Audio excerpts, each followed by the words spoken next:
Usted está escuchando AM 1010 Onda Latina.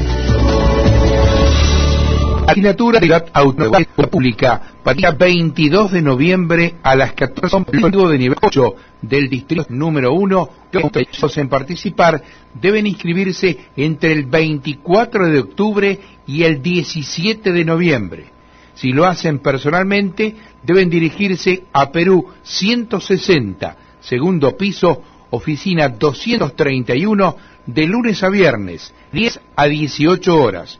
También se puede hacer vía internet a través de la página www.legislatura.gov.ar/audi.php.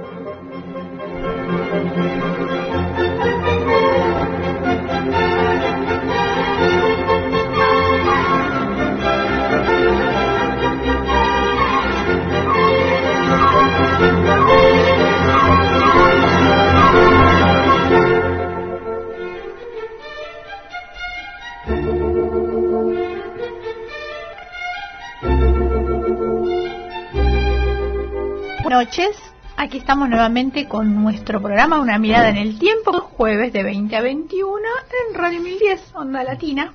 A Carlos Penza, Zulma Prina y Hugo Brizuela Álamo. Hoy la tenemos en la conducción Zulma. ¿Qué tal, Zulma? ¿Qué tal? ¿Cómo les va? Buenas noches a todos.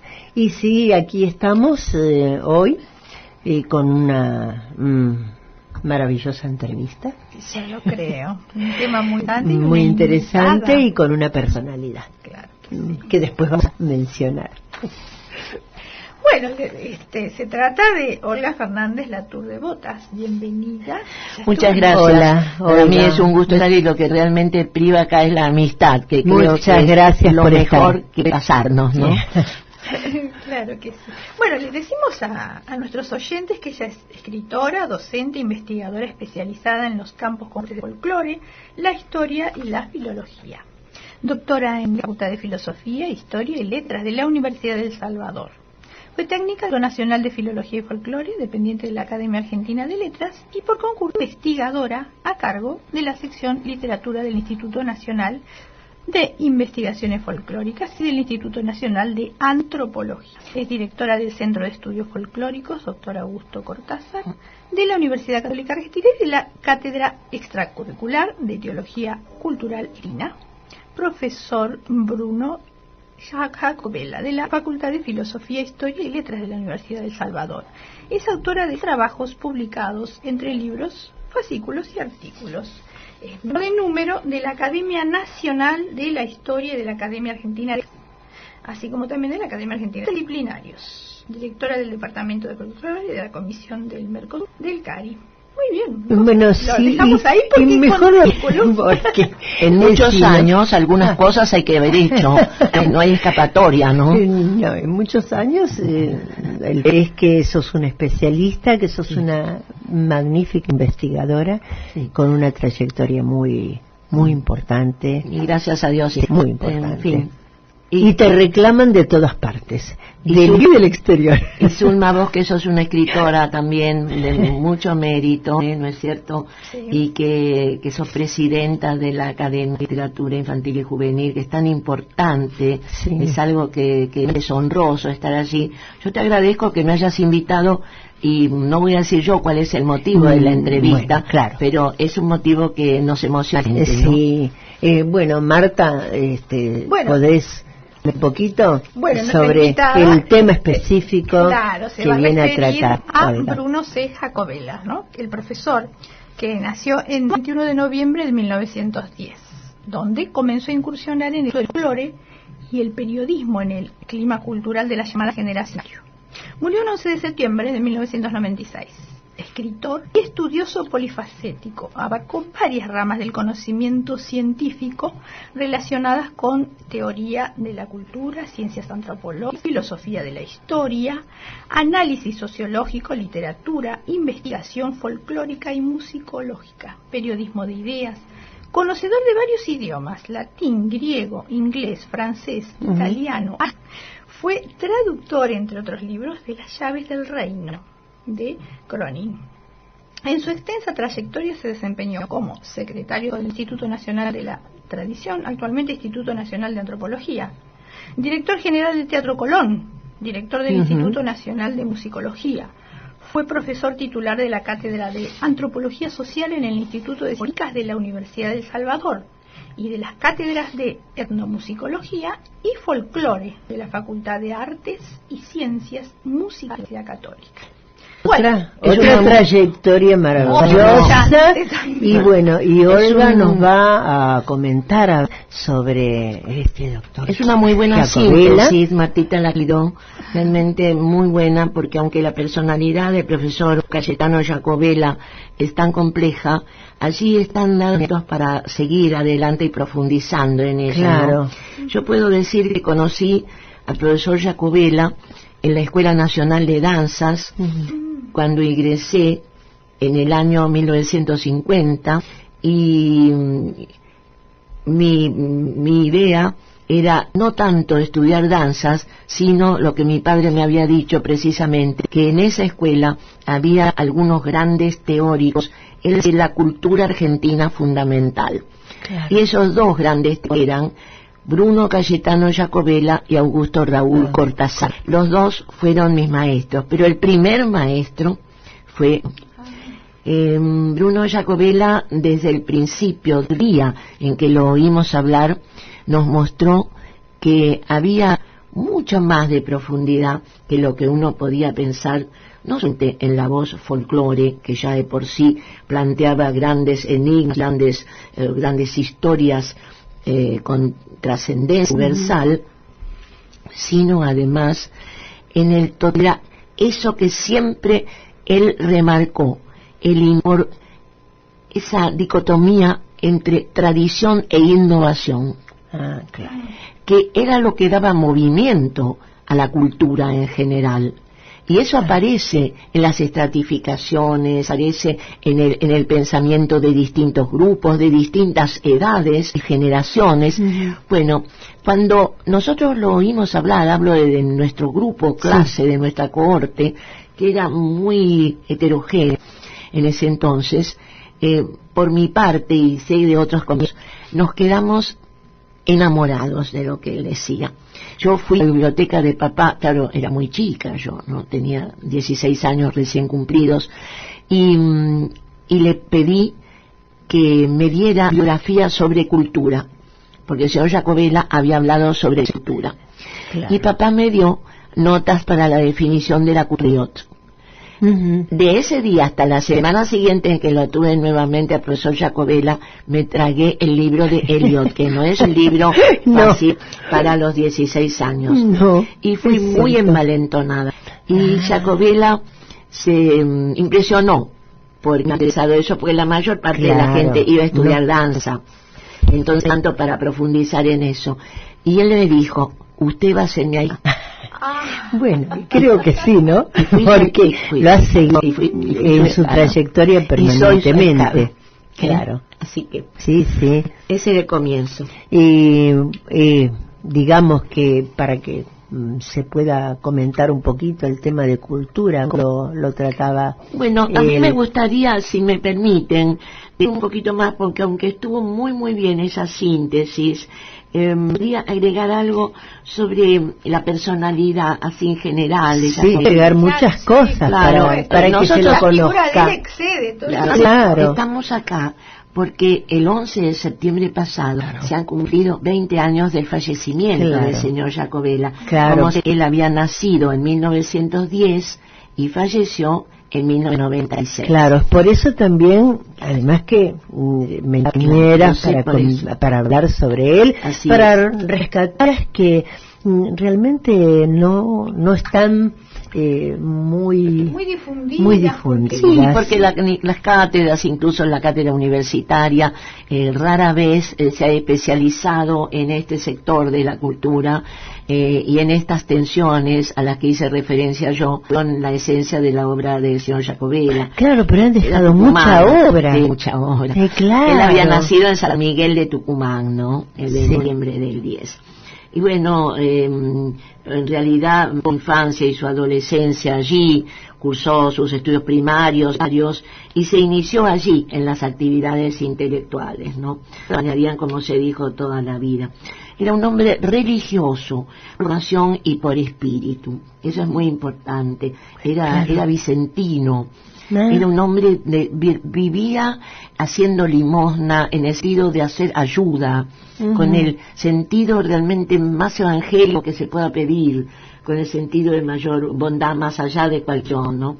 Claro. Formó un hogar muy feliz, casó en La Plata con la señora Blanca Moreno Alvariza y fue padre de 5. Claro, vos me comentabas que había 3 hijas, ¿no? Sí, me escribieron, me contestaron al mail agradeciendo la invitación de ustedes y la parte que me tocaba, y diciendo que están en Europa. Claro. El viaje, sí, porque hubiera sido muy interesante que aunque sea alguna hubiera estado acá. Pero alguna vez se las puede invitar a ellas. Sí, cómo no. Porque las 3, tanto Teresita como María Fernanda, María Mercedes, son personalidades fascinantes, interesantísimas. Y lo que ellas puedan decir de su vida en los Jacobella, acá no lo podemos pasar, pero tenemos un video que se hizo con las fotografías de la familia, donde se recorre la vida de esta gente, que es una delicia, que lo pasamos en la Facultad de Letras cuando hicimos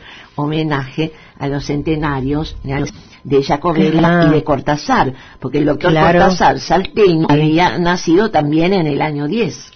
Claro, así que los había una relación entre los dos. Y el maestro Barceló, el fundador de la Canal de Danzas Folclóricas Argentinas, donde yo estudié y los conocí a ellos, también era del año 10. Claro, notable, de una generación que nació, se juntó y por todo esto, ¿no? Bueno, por el folclore. Vamos a decir que Bruno Jacobella fue el primer gran sintetizador de los caracteres formales y funcionales de la poesía popular argentina. Lo encontramos siempre al lado de don Juan Alfonso Carrizo, el catamarqueño, que fue el gran recopilador, maestro de grado, gran recopilador, nacido en San Antonio de Piedra Blanca, porque Esquiú también nació en esa población de Catamarca, y que el que relevó palmo a palmo, caminando, o mejor dicho, sobre mulas, sufridas mulas, ¿no? Porque lleva 130 kilos el profesor, el señor Carrizo, ¿no?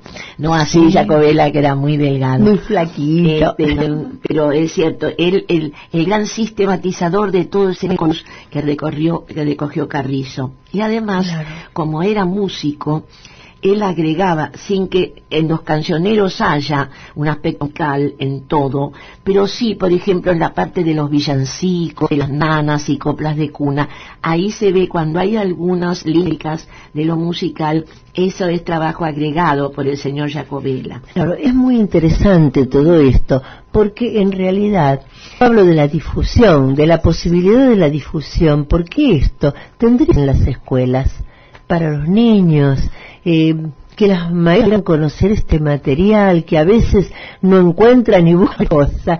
Realmente esto es, porque aparte es la tradición, es lo nuestro.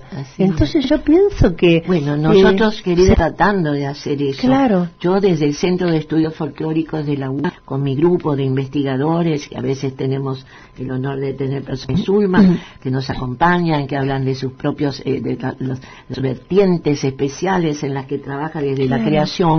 Nosotros seguimos trabajando en ese sentido. Yo he creado en la Academia Nacional de la Historia, de la que soy miembro, como se dijo, un grupo de trabajo de historia, y tenemos gente toda amiga y conocida nuestra que está trabajando muchísimo. Ahora, hoy me han prometido las autoridades directivas de la Academia que vamos a poder sacar las bibliografías compiladas en los anteriores sobre historia del atuendo, de la vestimenta tradicional argentina, y este año la bibliografía sobre historias etnias tradicionales. Qué lindo. Entonces, uno dice, la bibliografía es una cosa árida. De ninguna manera. No. Sobre todo que ahora, con lo que teniendo una buena bibliografía, uno puede ir directamente claro, a las pero además fuentes. es muy interesante y aparte, teniendo internet, como vos decís, Claro. toda la parte de los atuendos. Claro, bueno, eso es maravilloso. Veo, porque es otra- en internet se pueden ver. Claro, Porque es nos otra- manejamos con la otra iconografía. cuestión. Me gustaría mucho, nosotros no hemos logrado lo que ustedes sí tienen, es decir, un blog, no lo hemos encarado todavía. la revista. Yo aspiro a que la academia lo haga. Sí. Cuando tengamos alguna cosa armadita, por ahí te mando, Zulma, Sí. por si quieren ustedes, como una Pero- cosa fragmentaria, no larga, pero para Lo aportar que- también, porque hay Sí. una comunidad, ¿no es buenísimo, cierto?, de claro. interés entre ustedes y lo que... Pero además se puede difundir por acá, pero además podríamos hacer una especie Interactuar. de interactuar con la academia, Sí. porque estamos justamente en lo de que es lectura infantil y Tal juvenil. cual, tal cual. Entonces, todo sería muy bueno que pudiera aparecer, si te parece, en Sí, la por supuesto, me encantaría. Se trata de darle difusión al trabajo. Claro. Además, yo quiero que se difundan los trabajos parciales, las comunicaciones que ha habido. Claro. Ha habido comunicaciones de Josefina, son las amigas de nuestros grupos, ¿no? Josefina Claro. González de Solar, Azucena Colasi, Sí. Claudia Forgione Pelicero, Malicet sí. Pellegrín, Mabel Ladaga, Héctor Lombera, Silvia Regirosi, ha estado Katy Sollí. El que está coordinando esto es Carlos de Lecálcena, que es claro. académico también Sí, él. sí. De manera, y no quiero olvidarme de nombre, pero han sido muchos nombres todos de gente que sabe muchísimo Sí, de sí. estos temas, ¿no? Claro. Bueno, pero no quiero irme, ha sido mi padrino, mi maestro, ¿no es cierto? Bueno, Porque pero él ha hecho, ha recogido todo esto. él, sobre todo en estos aspectos, no tanto en lo fenómeno, en la parte artesanal o en la parte vestimenta, con los marcos teóricos. Claro. Es decir, él ha dado en el año 60 en Cuadernos, que era el primer número de Cuadernos del Instituto Nacional de Investigaciones Folclóricas, después llamado Instituto Nacional de Antropología, era el mismo instituto, el primer número de él, que se trata de concepto de folclore, análisis y crítica. Es un trabajo orientador de una vez para siempre, ¿no? Sobre Claro, esto. claro. Además es interesante porque estos sabios de esa generación que hemos tenido la suerte de tener como sí, maestros, seguro. y que un poco a uno como lo conmueve al decir ellos no están y ahora qué hacemos, ¿no? Pero Y que fue una ellos, generación bueno, increíble, sí, muy, sí, muy sí. dedicados Tal cual. a la investigación y que han dejado para Sí. nosotros, Hay para grandes pensadores. para los futuros Claro. Sí, estudiosos, han dejado un material No, y además increíble. es importante, era gente que no nos traía un bloque conceptual o un bloque de contenido idiomático extranjero, intraducible o mal traducido, Sí. que viene con un concepto que es diferente del nuestro. Tanto ya Cortázar como grandes teóricos elaboraron sus teorías a partir de la experiencia argentina. Claro.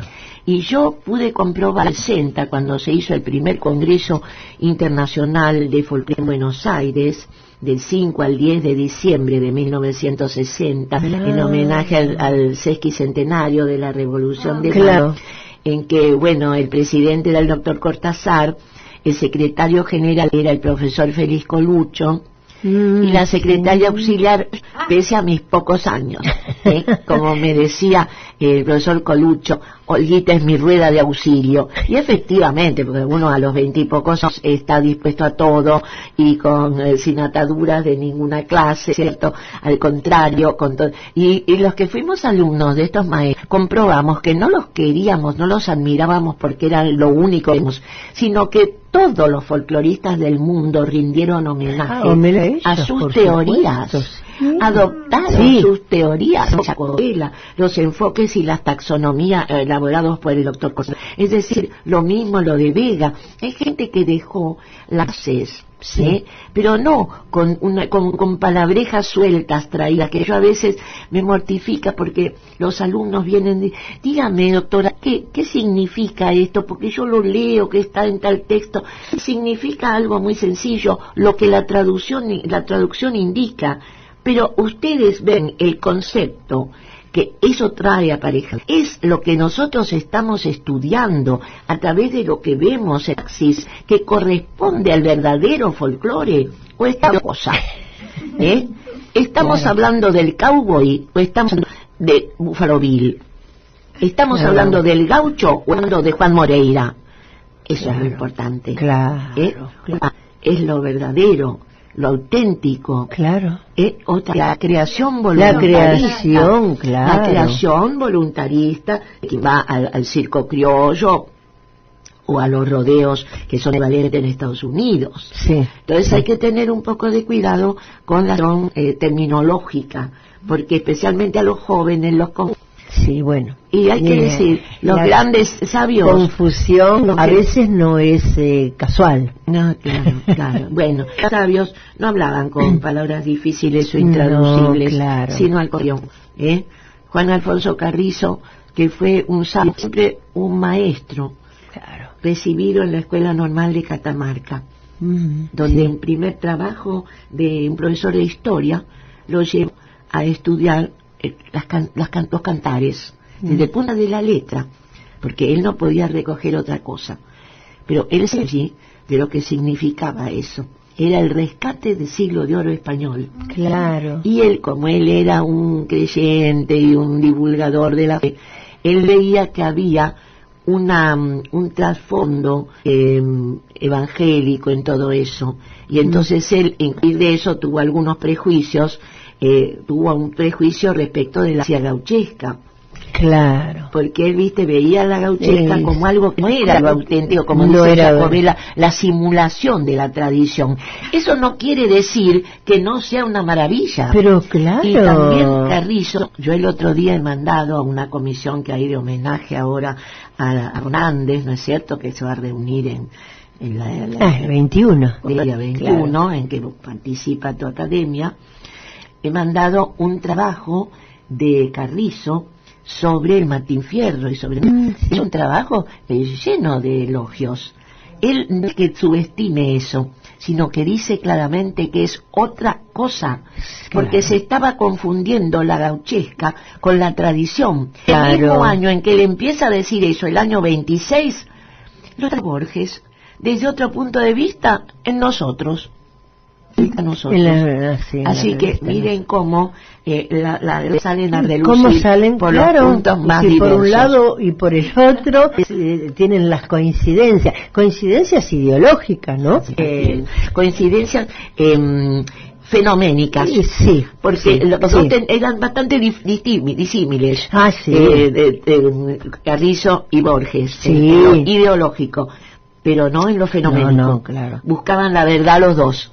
La buscaban por distintos ángulos, pero esas verdades de a puño salían para los dos, porque estamos hablando de época en que eran muy jóvenes los dos, ¿no? La época de juventud de los grandes autores, para mí, constituye enclave donde hay que volver, porque cuando uno ven y se dedica a pensar, puede publicar algunos trabajos, pero de la cocina de esos trabajos, de las reflexiones previas, quedan muchos cabos para traer hasta el presente. Entonces hay que leer con detenimiento lo que dijeron en un primer momento, aunque después no lo hayan seguido desarrollando. Bueno, porque después de pronto siguen pensando, repensando. Pero dejan algunos cabos. Porque uno a veces todos dejamos. Hemos a lo mejor a los 20 años empezamos y fuimos dejando algunos aspectos, pero por algo lo pensamos en ese entonces. No seguimos la línea, pero si alguien se ocupa el que lo lee, nos hemos hecho, puede ir. El que lo lee, tiene ahí para aprender, para seguir adelante, ¿no? A mí ayer me tocó hablar en Vicente López sobre Vicente López y Planes, el autor del himno nacional. Sí. Y con motivo de esta invitación, yo tuve que estudiar ante a López, que en realidad nunca me había dedicado tanto a estudiar ante López y Planes. Vicente López y Planes nos ha dejado 7 composiciones. La primera, El triunfo argentino, 1140 versos. Claro, 42. pero son 7 composiciones inmensas. La primera. La segunda es una oda a Suipacha, no tan extensa, pero también extensa, siempre composiciones de arte mayor, de estilo neoclásico, con profusión de dioses y de musas era bien neoclásico. De eso vienen 2 aportes que son de dos líneas uno y de 4 el otro. El de 4 líneas uno, te hago esta digresión porque es interesante. Sí, claro. Es una cuarteta que todos hemos oído alguna vez en la vida, que dice: calle Esparta su virtud, grandeza calle Roma, silencio mundo asoma la gran capital del sur. Este poeta neoclásico haciendo referencia a los griegos con Esparta, claro, a Roma con los latinos, y después dice que callen, silencio. Eso en el año 11. 2 años después, en el año 13, López escribe las estrofas de lo que es nuestro himno. Que cómo empieza: oíd mortales el grito sagrado. Después de haber dicho que todo el mundo se calle, que haga silencio, él dice por qué oíd, y lo que hay que oír es el grito sagrado: libertad, libertad, libertad. Es una relación que no había sido hecha. Claro. Otros no lo pensaron y yo lo he pensado. Pero ahora se me presenta como una cosa evidente, continuidad. Claro, es una continuidad. En ese ser humano y en ese creador. Miren las cosas que a veces pasan, por lo que digo que hilos que quedan así, y hay otros que no voy a entrar ahora porque estamos hablando del señor Jacobella, ¿no? Sí, realmente, bueno, es cuando uno empieza a releer estas cosas, aparecen puntas que uno las puede seguir repensando y puede seguir haciendo relaciones. Esto realmente yo, las cuartetas esa no la conocía, y enseguida asocié con la primera estrofa del himno. Calle Esparta su grandeza, calle Roma, silencio que al mundo asoma la gran capital del sur. Y después, bien buena por Buenos Aires, la cuarteta, sí, ¿no? Y después él era un cantor de Buenos Aires, en realidad siempre fue un cantor de Buenos Aires, sí. Pero lo que pasa que Buenos Aires, como dice el himno, Buenos Aires se pone a la frente de los pueblos de la ínclita Unión. Buenos Aires era no solamente la capital, la ciudad, era toda la provincia. Sí, por era eso todo Buenos porteños, claro, eran los que el punto de la provincia de Buenos Aires. Claro. Así que porque además el himno nuestro tiene varias estrofas más, no solamente lo que nosotros cantamos. Bueno, por eso está toda la histórica de las revoluciones de América. No los veis sobre México arrojarse con saña tenaz y cual lloran bañados en sangre Potosí, La Bamba y La Paz. No los veis sobre el triste Caracas, luto, llantos y muerte esparcir. No los veis devorando cual fieras todo pueblo para rendir. Muy bonito. Es hermoso. Y después la parte, a vosotros se atreven, después la parte de las campañas, los criollos, cuando dice San José, San Lorenzo, Suipacha, ambas piedras, Salta y Tucumán, la colonia y las mismas murallas del tirano en la banda oriental, son letreros eternos que dicen que el brazo argentino triunfó, que aquel fiero opresor de la patria su servicio orgullosa dobló. Lo interesante que era San José en la banda oriental, una campaña de Artigas, San Lorenzo, el primer cátedra del futuro libertador, Suipacha, la primera batalla ganada por el ejército de Balcarce. Ambas piedras, las piedras de una batalla en la banda oriental y otra de la retaguardia del ejército mandada por Díaz Vélez en Tucumán. Por eso son dos batallas llamadas de las piedras. Es un libro de historia esto. Y después Salta y Tucumán, fue primero Tucumán, por cierto, y luego Salta. Esta mención de Salta hace ver que realmente López compuso en el año de las estrofas, claro, y no como algunos decían en el 12, no, porque está la mención de San Lorenzo, que fue el 3 de febrero de 1813, y de si no lo hubiera podido 20 de hacer en el febrero 12, de por eso. claro. Así Claro. que es un venero que solamente eso los alumnos podrían hacer un curso de historia, de literatura, de historia comparada, de América, de todo realmente. Muy rico. Y bueno, esos pensamientos estaban en el espíritu del señor Jacobella.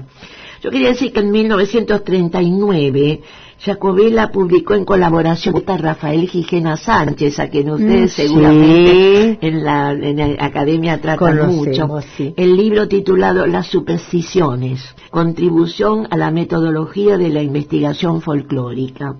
Es una obra clásica en la bibliografía del folclore argentino y mereció el premio regional de esta especialidad.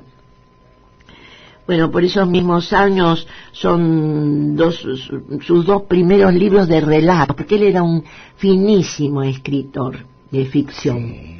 Viejas historias descorazonadas del año 38, confortante y prodigiosa historia del poeta Esteban May de 1939, que fue distinguido este último con el premio de literatura otorgado por la Municipalidad de la Ciudad de Buenos Aires. Desde 1944 se desempeñó secretario técnico, lo que decíamos, del Instituto Nacional de la Tradición, primero del de la Tradición, que fundó Carrizo, sobre la base, después de la Revolución del 55, cuando se rehabilitaron las academias. Carrizo ya estaba enfermo, se jubiló, y ese instituto pasó a la Academia Argentina de Letras, que es donde fuimos, y ahí donde el señor Jacobella llamó a sus discípulos. Estábamos Susana Cherpi, estaba José Augusto Rodríguez, que era también un ahijado de Carrizo, entró Ricardo Narvi, entramos Carlos de Lepiane, que no era del lado de la Escuela de Danzas, como todos los otros éramos, sino que venía por amistad por Cáceres Freire, de ese lado más bien de la antropología, más de tipo arqueología y esas cosas, y Carlos es museo, ¿no? Claro. Pero bueno, un gran investigador. Pero es un investigador. Sí, diplomático, después se hizo diplomático y fue. Y yo, bueno, también, ahí éramos muy jóvenes. Vos más joven, pero seguiste la trayectoria y bueno, tu... sí, el más joven de la investigación, que es 2 años menor que yo. Pero después de eso venía yo, con 10 años ya más joven que todos los otros, ¿no? Claro. Éramos los dos más jóvenes. Y no hacíamos macanas, por más que éramos jóvenes. No hacíamos cosas. Se dedicaban mucho a la investigación, mucho al trabajo de biblioteca. Sí, también viajábamos, era obligación de los señores hacer trabajos de campo. Claro. Nosotros habíamos constituido un equipo, mi mamá me dejaba viajar al interior cuando iba con la doctora Ana Viró de que era una señora muy amiga, que se hizo muy amiga de mis padres y que era como una verdadera tía, además de ser una gran estudiosa. Era una europea, húngara, que ya venía con la acción como antropóloga social de Europa. De modo que yo también aprendí mucho de Anita Viró de Ester, que era una gran coleccionista de artías y de cuestiones. ¿Tenía algo que ver con el Viró de... Viro de la Virome? Claro. No, es un apellido muy... Porque también era húngaro. Pero que es muy común en Hungría. Claro. Es como pasa con mis amigos. Fernández es muy común en España y Latour es muy común en Francia. También hay algunos Fernández Latour en Corrientes, por ejemplo, sin ser parientes, ¿no? Claro. Pero igual mi abuelo Fernández casi no hablaba español, así que era un francés total de era un bearnés. No, bueno, porque así son las cosas. Bueno, el señor Jacobella también, hay que decirlo, ¿no? Desde 1944 se desempeñó como secretario técnico en ese Instituto de la Tradición de Carrizo. Fue director del Instituto de la Tradición de la provincia de Buenos Aires. Esto es importante porque siendo director de ese instituto, él, querido, había visto bien los materiales de la colección de folclore reunido por el Consejo Nacional de Educación en 1921, como resultado de la encuesta entre las escuelas Leitlaines. él quiso promover una encuesta en la provincia de Buenos Aires entre los maestros. Y aunque no se llegó a hacer de modo completo, dejó un fascículo imperdible, maravilloso, que se titula Manual Guía para el Recolector. Él dejó allí los fundamentos. Jacobela. No, pero digo, ¿qué es lo que dejó para...? Bueno, los fundamentos para cómo acercarse a la investigación y a la recolección. Le daba a los maestros las armas, los mecanismos, el teórico que puede tener un maestro sin ser un especialista para lograr, para recoger. En primer lugar, pone la clasificación de folclore espiritual, folclore social, folclore material. Y va desarrollando dentro de cada de esos tres grandes cuerpos cómo debe actuar el investigador. De manera que eso sigue siendo una guía para los profesores de folclore. Claro. Sí, seguro. Extraordinario. Bueno, Sí. es que, claro, cuando un maestro hace algo, como era Jacobela, maestro en el sentido grande de la palabra, ¿no? Él era bachiller. Lo mismo que Borges, su único título eran bachilleres. Sí. ¿Qué bachilleres teníamos Sí. entonces? Bueno, habría que decir que toda esta es importante, pero por supuesto sus colaboraciones en la revista del Instituto Nacional de la Tradición que él dirigía son fundamentales. La gente que estudie folclore tiene que ir a ver los números que salieron de esa revista. Allí, como dice muy bien la doctora Batín, primera vez se introduce en nuestro país la mención del método gráfico de la escuela finesa para el estudio de los cuentos. ¿Y qué lo introduce? Jacobela. Jacobela. Bueno, querías decir para ir redondeando Sí, por ahí, ¿no? porque así ya después podemos poner... Bueno, si Para quieren, el con cierre, una poquito yo musiquita. redondeo, Sí. aunque la vida de Jacobela da Sí. para mucho. Claro. Algunos puntos. En 1954, en la colección La Joana de folclore argentino, él da obras. Folclore bonaerense, tercera edición de la obra de Ventura Lynch, él hace la anotación de textos y ejemplos musicales. Luego, publica también allí una obra importante que es la fiesta tradicionales argentinas. Ajá. Por primera vez aparecen algunos nomencladores de las fiestas que eran desconocidos. Por ejemplo, la invención de la Santa Cruz. Ustedes saben que yo tengo en la UCA un programa que se titula El Árbol y la Cruz. Sí, sí. Pero la primera vez que yo veo el nombre de invención de la Santa Cruz es en ese libro de Jacobela. Invención significa hallazgo. Por eso la fiesta de la invención de la Santa Cruz es el 3 de enero. No es la fiesta de la cruz que tenemos ahora en septiembre. ¿No es cierto? Claro. No es la fiesta, sino del hallazgo por la cruzada de Santa Elena. Claro. Y esa coincide con el Maibaum de Europa, de Alemania, o con la fiesta, las cruces de mayo. ¿Se acuerdan esa canción española que dice Cielo anda cruces de mayo? Las cruces de mayo son las cruces que se colocan en las casas, en las calles, para honrar a la Santa Cruz. La invención, el hallazgo de la Santa Cruz. Bueno, y después, solamente sin decir nada, lo que fue la magnífica obra de sociólogo, de filósofo, de historiador del señor Jacobela. Hay una selección de obras publicadas por la Secretaría de Cultura de la Nación, titulada Cultura y Sociedad, en este caso la obra Jacobela, que la selección fue hecha por Enrique Álvarez y yo lo recomiendo. Es una obra del 2003 y nos pone en contacto con esta enorme personalidad de cultura argentina, americana y universal.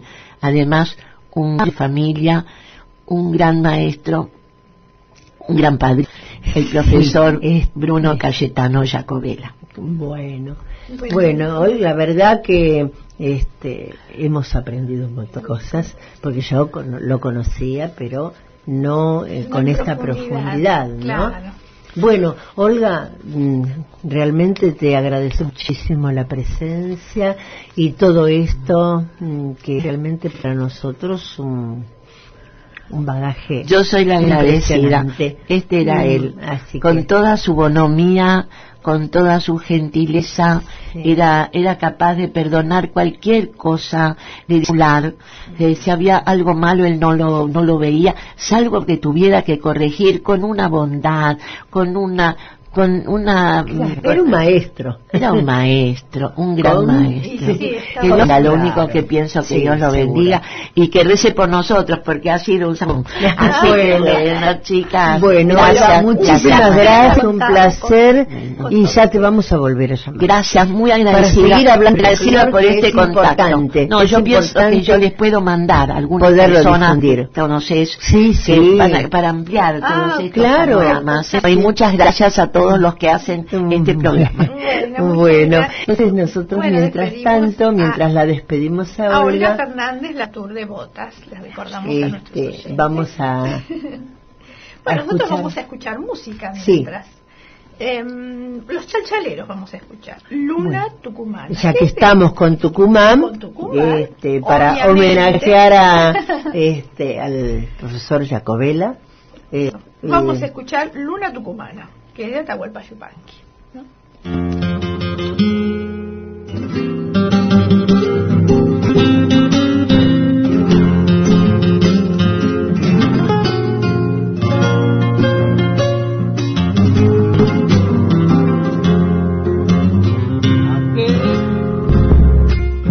Yo no le canto a la luz porque alumbra nada más.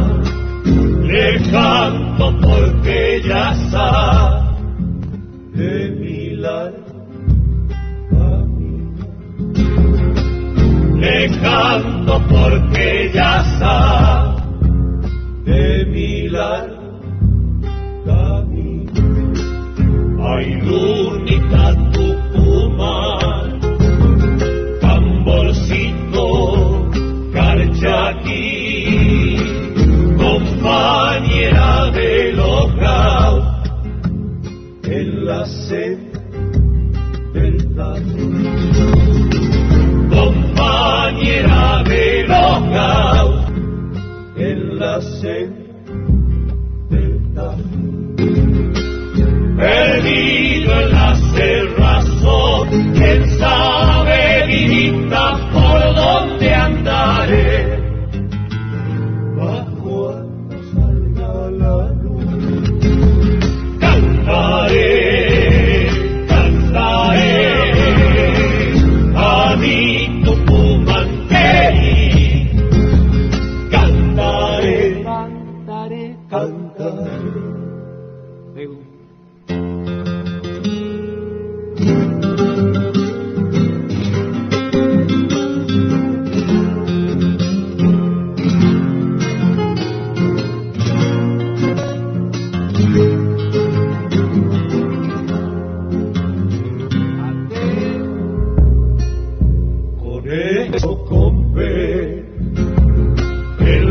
Campos de Achera, yo he visto a la luna buena besando el cañadera.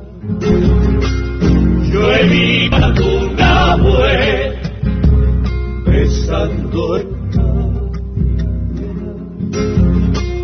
Si en algo no parece luna de la soledad, yo voy andando y cantar que mi monte alumbra.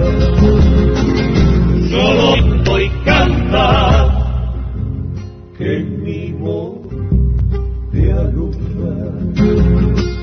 Perdido en la cerrazón, quién sabe, mi vida, por dónde andaré. Cuando salga la luz, cantaré, cantaré a mi Tucumán querido. Cantaré, cantaré, cantaré. Ahí está. Bueno, Bueno, si quieren escuchar programas anteriores de Una Mirada en el Tiempo, pueden hacerlo ingresando en www.enciclopediaradial.blogspot.com.ar. A la radio pueden llamar al 4372 2841 o al 4372 3061. Bueno, qué interesante. Bueno, y ahora interesantísimo. Sí, qué bueno. Ahora hemos despedido a Olga Fernández Latour de Botas y ahora Martita, podemos pasar a las podemos pasar a las efemérides. En el final, en este final, claro, queríamos aprovechar. Hacemos un cierre con las efemérides. Bueno, el 13 de octubre, pero de 1847, nace en Buenos Aires el notable pintor Eduardo Sívori, considerado el introductor y máximo exponente del realismo pictórico aquí en Argentina. Autor de Tropa de Carretas, uno de los primeros grabados al agua fuerte realizados en nuestro país. En 1959, cuando contaba 12 años de edad, se presentó para disputar una beca de estudios de pintura en Europa, pero fue rechazado por su corta edad. Obviamente, a los 12 años. Viajó a Europa en 1873. Y a su regreso, en 1876, promovió la fundación de la Sociedad Estímulo de Bellas Artes. En su casa, Alfredo París, Carlos Gutiérrez, Eduardo Fino, a su hermano Alejandro Sívori y al pintor veneciano Agullari, para tal fin. Realizó estudios en la sociedad con Cartón, Agullari y Romero. Radicado de nuevo en París, entre 1882 y 1891, adopta la manera realista de orientación social definida, entre otros, por Courbet. Con posterioridad se acerca al impresionismo, sobre todo en sus paisajes pampeanos. Pinta El despertar de la criada, un desnudo femenino naturalista, salón parisiense de 1887, y que al año siguiente escandalizará a Buenos Aires. Hombre de fortuna, pudo consagrar la totalidad de su tiempo y de sus energías al arte. Bueno, esto no es muy común porque no, la verdad que no. Algunos están tocados con la varita mágica, claro. Pero la generalidad no. Hay muchos que sí han tenido una vida penosa, ¿no? Porque sí. Dedicarse al arte y no siempre es reconocido. Claro, no, pago no. No. Eso no. Yo creo que ha podido desarrollar toda su obra porque en realidad estaba también apoyado por su posición económica. Seguro, claro, eso tiene su peso. Bueno, la frecuentación de los talleres de importantes pintores en París y el conocimiento de los impresionistas contribuyeron a decidir la evolución de su visión y de su técnica, aunque no adoptó la estética y los procedimientos de estos últimos. Los paisajes y figuras de la tierra natal, retratos y composiciones confirman la calidad de este notable artista argentino. Bueno, así recordamos a Eduardo Sívori. Bueno, hemos hablado de varias personalidades, claro. ¿Cierto? Tanto en el folclore como aquí, en esta manifestación de arte, la pintura, ¿no? Claro. Bueno, sí. Y es el nombre de él lleva el museo que está en Palermo. Bonito. El Museo Sívori. Con jardín incluido, con el jardín incluido, muy bien. Sí, sí. Bueno, yo, si tengo posibilidades, voy a dar una información. Ay, sí, claro, porque en Jujuy. Bueno, eso sí, eso es otra cosa. Estuvimos en el Congreso Lingüístico Literario, el 7º Congreso Lingüístico Literario en La Quiaca, en Abra Pampa, La Quiaca y en Chavi. Excelente. Una maravilla como los años se presentan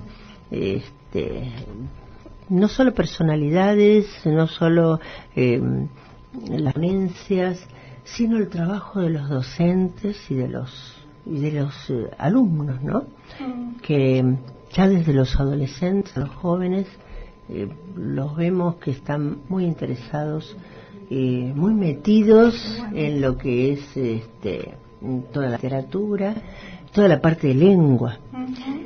Pero otra cosa que yo quería decir es que el 21 de octubre vamos a hacer con la Academia Argentina de Infantil y Juvenil, la primera jornada de literatura infantil en homenaje al Bicentenario de la Patria.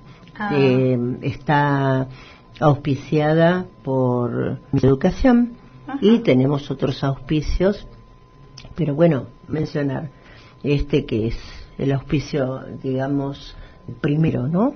Claro. Y va a una mesa también del Ministerio de Educación, estar también hablando sobre la narrativa folclórica Orden de la de Botas. Sí, y va a haber un cierre justamente con un fragmento de la cantata de la Independencia de Olga Fernández La Tour de Bota. Sí, porque además es digamos multifacética, pero abarca tantas cosas, entonces tantísimos áreas del conocimiento, la parte de la música, la historia, la antropología, la literatura. Es realmente una personalidad muy interesante. Así que bueno, eso sí, como acá en Buenos Aires se superponen todas las actividades, bueno, les voy a decir que me olvidaba que esta primera jornada se realizará en el Museo del Libro, del Libro y de la Lengua, que es en la Avenida Las Heras 2555, que pertenece a la Biblioteca Nacional, de 9 de la mañana a 9 de la noche, o sea, hasta las 21. O sea que va a ser, una jornada bastante fuerte, muy interesante, y con mucha actividad, y por primera vez creo le vamos a dar un espacio a los adolescentes, porque va a haber una mesa donde va a haber representantes, niñas de la escuela secundaria del Nacional Buenos Aires y niños del normal superior 4. Van a leer sus producciones. Excelente. Así que, bueno, para destacar. Así que les repetimos, el 21 de octubre, de 9 a 21 horas en el Museo del Libro y de la Lengua. Es la primera jornada del Centenario de la Patria. Claro. Muy bien. Y ya nos estamos yendo. Y nos estamos yendo. Se nos fue. Así que bueno, muchas gracias a todos. Gracias a los oyentes por estar escuchándonos o estar viéndonos. También. Así que bueno, esto fue un tiempo y volvemos el jueves, como siempre, de 20 a 21 aquí en Radio 1010 Latina. Muchas gracias. Muchas gracias. Desde la Ciudad Autónoma de Buenos Aires transmite AM 1010 Onda Latina. Sonido e imagen de los 4 puntos cardinales del planeta Tierra.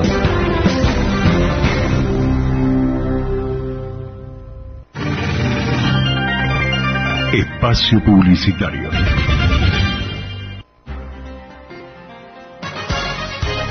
Con el aporte periodístico de la agencia CNA, Cadena de Noticias.